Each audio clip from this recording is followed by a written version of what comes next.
మన ప్రభువైన యేసుక్రీస్తు పరిశుద్ధ నామమున ప్రియమైన మీ అందరికీ ఉదయకాల శుభములు. దావీదు కీర్తన 30వ సంకీర్తన 5వ వచనం. దేవుని యొక్క కోపము, దేవుని యొక్క దయ, వీటిని గురించి దావీదు భక్తుడు ఇలా రాస్తున్నాడు. ఆయన కోపము నిమిషమాత్రం ఉంటును, ఆయన దయ ఆయుష్కాలమంతయు నిలుచును. దేవునికి కూడా కోపం ఉంటుంది. మనం చేసే కొన్ని పనులను బట్టి, క్రియలను బట్టి దేవుడు కూడా కోపించే దేవుడుగా ఉంటుంటాడు.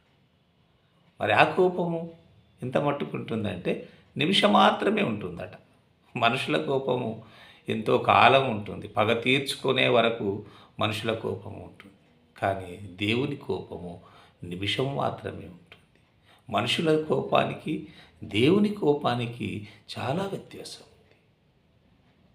మనుషులు కోపముతో పగపడతారు, కోపముతో పగపట్టి కొడతారు, చంపుతారు.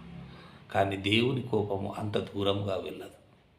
దేవుని కోపము నిమిషమాత్రం ఉండును, ఆయన దయ ఆయుష్కాలమంతయు నిలుచును అంటున్నాడు. చూడండి, మనుషుల దయ తాత్కాలికం, కొద్ది కాలమే మనుషుల దయ. కానీ దేవుని దయ నీ ఆయుష్కాలం అంతయు, మన ఆయుష్కాలం అంతయు నిలిచే దయగా ఉంటుంది. సాయంకాలం నా ఏడుపు వచ్చి రాత్రి ఉండినను ఉదయం నా సంతోషము కలుగును. అవును, సాయంకాలం కొన్నిసార్లు మనకు ఏడుపు వస్తుంది, బాధ వస్తుంది, దుఃఖం వస్తుంది.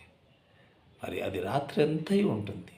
కొన్నిసార్లు రాత్రి అంతయు ఆ యొక్క బాధలో, దుఃఖంలో, వేదనలో ఉంటాం. కానీ ఉదయం నా సంతోషం, ఒక నూతన దినం మనకు మళ్ళీ ఉదయించినప్పుడు, మన జీవితాలలోనికి నూతన దినాన్ని మనకు దేవుడు అనుగ్రహించినప్పుడు మనము సంతోషభరితులమవుతాం, సంతోషించే వారిగా ఉంటాం. మరి దేవుడు చూడండి, ఆయన కోపమును మన మీద ఒక నిమిషం మాత్రమే ఉంచే దేవుడుగా ఉంటున్నాడు.